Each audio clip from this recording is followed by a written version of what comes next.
So, as I'm recording this, we are heading into summer, and before I start filling up my calendar, I asked myself a different question. It wasn't, what do we want to do this summer? But it looked more like, how do I want this summer to feel? Because I think these are two very different questions. So, I don't want a summer that feels rushed, and I don't want a summer that feels chaotic. And I really, really don't want a summer that feels like we're constantly running from one thing to the next. You know what I mean? I want a summer that feels intentional. And once I got clear on how I wanted this season to feel, it became much, much easier to decide what was going to stay on my calendar and what had to go. And that got me thinking.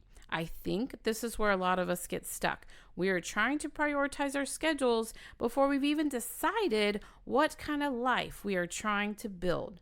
So we're asking things like, what should I do next? Before we've even asked, what actually matters the most? And what I want to talk about today is not productivity and not getting more done, but how to prioritize in a way that creates way more satisfaction, more confidence, and less regret. If you're tired of people pleasing, caring too much, and wondering why peace still feels so hard to hold on to, you're in the right place. Hi, I'm Lori, mom, former people pleaser, and your boundaries coach. Here we talk about how to protect your peace, set healthier boundaries, and get clear on what actually matters so that you can build a life that feels lighter, calmer, and more satisfying. So let's stop the chaos for a minute, moms, catch our breath, and get into this next episode. Welcome back to Healthy Boundaries for Moms. Have you ever gotten to the end of a day completely exhausted and you still felt like things that mattered most didn't even get your best energy? You are not alone, my friend. I know we've all answered texts, ran the errands, folded the mountains of laundry, knocked out those appointments, went online, paid some bills, stayed busy all day. But when you put your head down on the pillow at night, you just have this feeling like you aren't really satisfied. And I think that's because a lot of us are spending our lives maintaining instead of intentionally building. And today, I want to share a framework that has completely changed how I'm thinking about priorities. So, the summer experiment. Let me tell you what this looked like for me. So, this is how I was looking at my summer. Once I decided how I wanted my summer to feel, I started looking at everything through that lens. I wanted my kids to feel like they were investing their time wisely this summer. I want them to grow and I want them to learn. I really want them to spend some time outdoors, and I definitely want them to be building relationships and creating memories. And suddenly, those decisions became a lot easier through that filter. So my son is participating in an engineer program at Baylor, and my daughter is also going to be attending Baylor the same week, and she's going to be exploring music composition and a type of engineering class. Both of my kids are working towards testing out of a math class for the next year, and my son is trying to finish his book over the summer. He also has marching band further in the summer. But those are investments. Those are like deposits. And I don't want the summer to be all about achievement either. So don't get me wrong on that. I do want parks, and I want us to be swimming, and I want us to be out in nature. I'm also planning a trip to Big Bend because I really want us to take the time to experience the calm and the beauty of God's creation. And I want that deep connection and coffee with friends, time with people that we love. And my son has also planned a workout schedule with his friends. So they're going to be doing that as well. And for my daughter, she is definitely prioritizing spending some time with the people that matter to her most. So when I look at our summer, I can see what matters. I can see the learning, the growth, the health, relationships, nature, and I see purpose. And because I know what I want this season to feel like, it really just becomes easier to decide what is going to stay and what's going to go. Not every opportunity is going to get a yes from me. And not because it's bad, but because it's not aligning with what we're trying to build this season. And I think that's what prioritizing really is. It's just deciding what life you're trying to create and then making decisions that are in support of that vision. So I want to talk about how we've got to prioritize our life before we can prioritize tasks. So what do I mean by that? I think we need to start by prioritizing our vision. Like, who are you becoming and what kind of life are you looking to build? What do you want in this season, and what do you want it to feel like? Because if we don't answer those questions first, every request we get, every opportunity that comes along, every distraction that comes up, and there are so many, right? And every obligation just ends up competing on equal footing. Everything feels urgent and important. And I don't want you to feel bogged down with like creating this vision, because it really can be fun. And if you like to flip through magazines, or say you like to browse on Pinterest, or maybe you like to look for ideas on social media, again, be careful that inspiration doesn't become comparison. Sometimes that can be a trap on social media. So be careful. Comparison says, why don't I have that? You need to be looking for inspiration. And when you look at something, it should feel more like, I like that, or I'd like more of that in my life. And maybe you realize you love homes that feel peaceful, or maybe you're drawn to people who spend time outdoors. How about maybe the women that you see that prioritize their health and you find that admirable?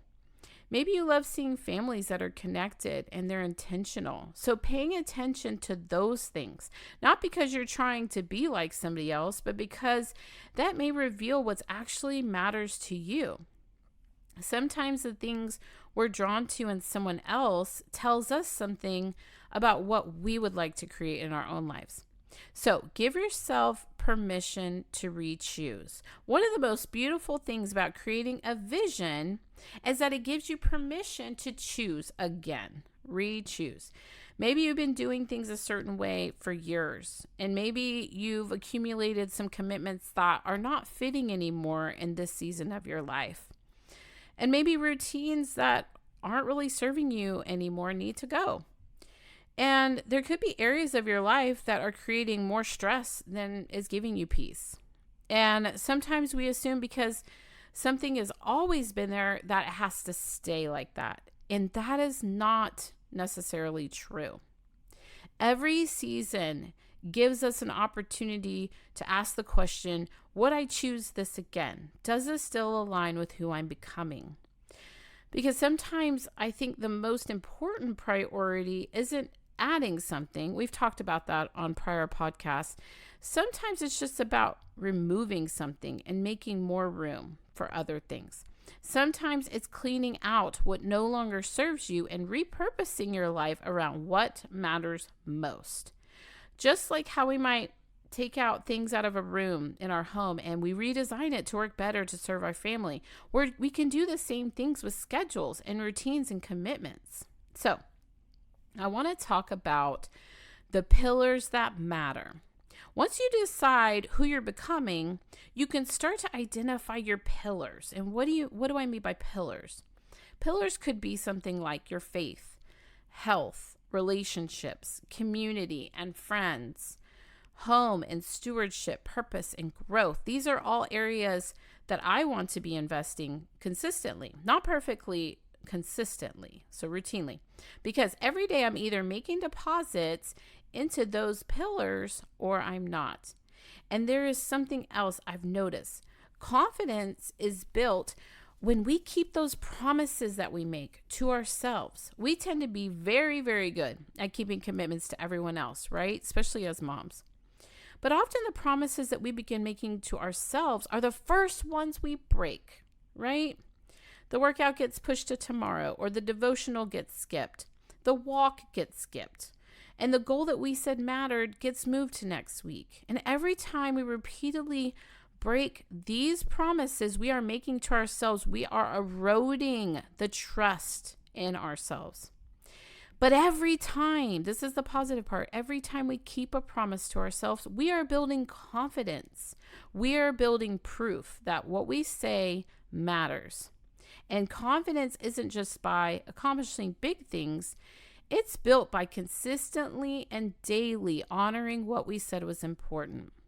So here's a distinction that helped me tremendously.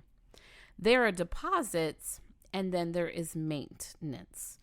Deposits moves you towards the person that you are becoming, but maintenance just keeps life functioning. So what would maintenance look like? That would be the laundry, the bills, the groceries, the appointments we have to get to, the emails we've got to answer, errands we've got to run.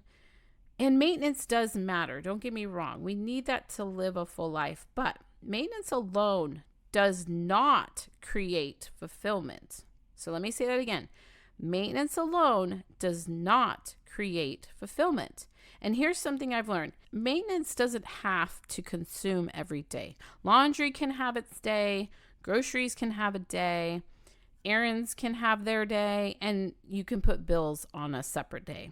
When we batch maintenance, we create more room for the things that actually move our lives forward. Otherwise, it's so easy to just spend every day reacting to the little things and never making those meaningful, important deposits into what matters most. So let's look at money and see how this kind of relates here, because most of us understand the difference between living paycheck to paycheck and starting to invest your money. So when you're living paycheck to paycheck, every dollar is spent maintaining, right? You're just staying above water. You're paying bills, you're covering your expenses, and you're keeping things running. And there is nothing wrong with that. But you are not building wealth. And I think a lot of moms are living lives exactly like that. We're spending all our time paying life's bills. We're doing all of those things and we're getting them done, but we're never investing. A workout is an investment. Prayer, also an investment. Reading is an investment. So working on your goals is an investment. Even when you work on your relationships, that's an investment into the future. And meal planning, that's a huge investment in your health. And we know one investment won't change your life, right?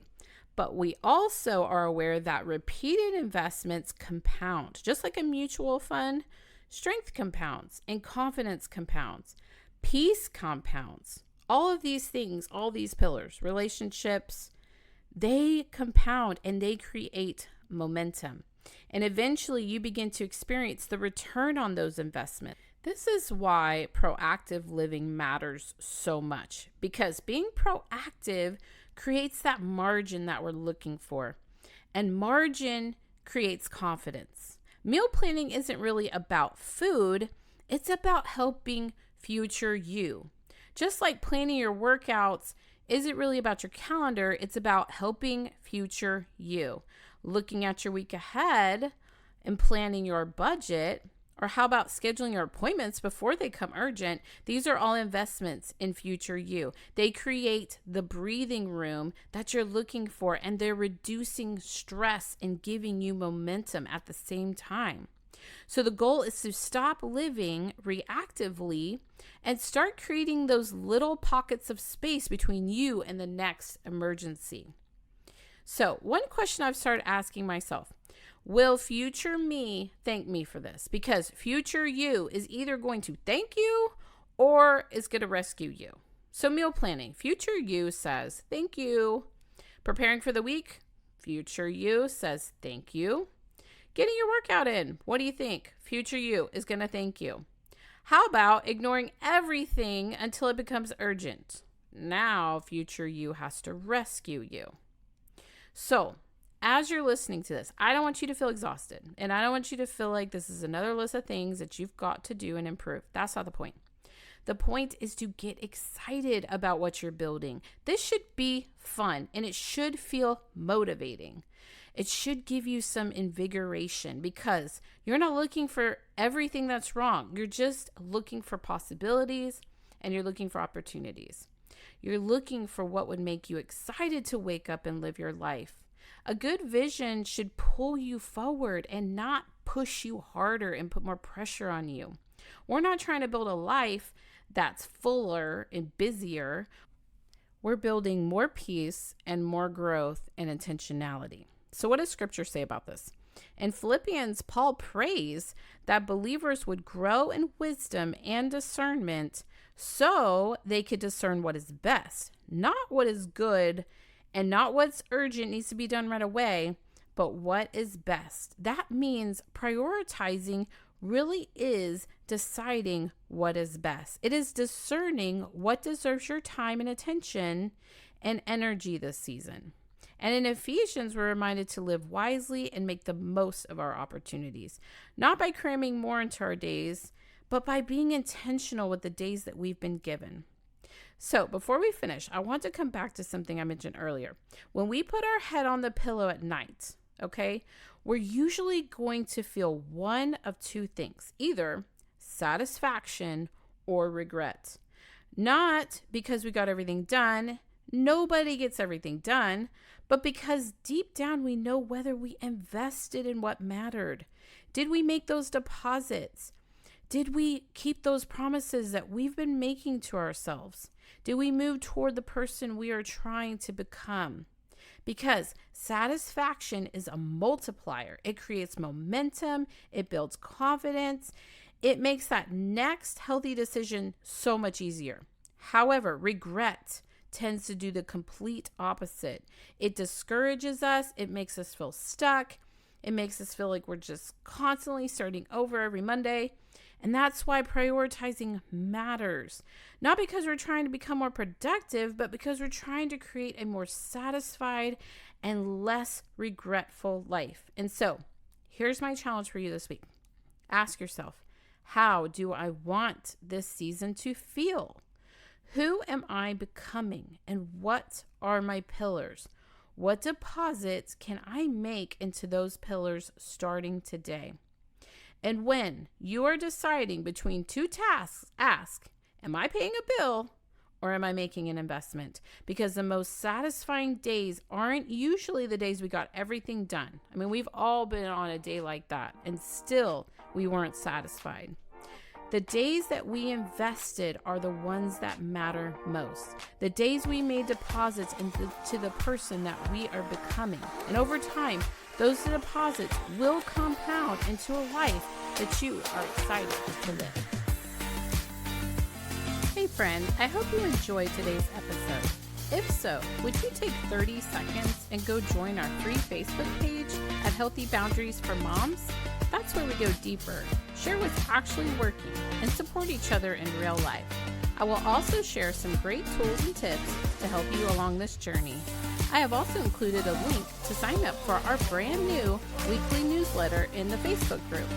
Don't forget to hit follow and leave a quick review on Apple. It really lets me know that this podcast is helping you. More importantly, it helps more women find this podcast. Now go, say no to something that's stealing your peace and say yes to something you actually need. And I'll meet you back here in the next episode.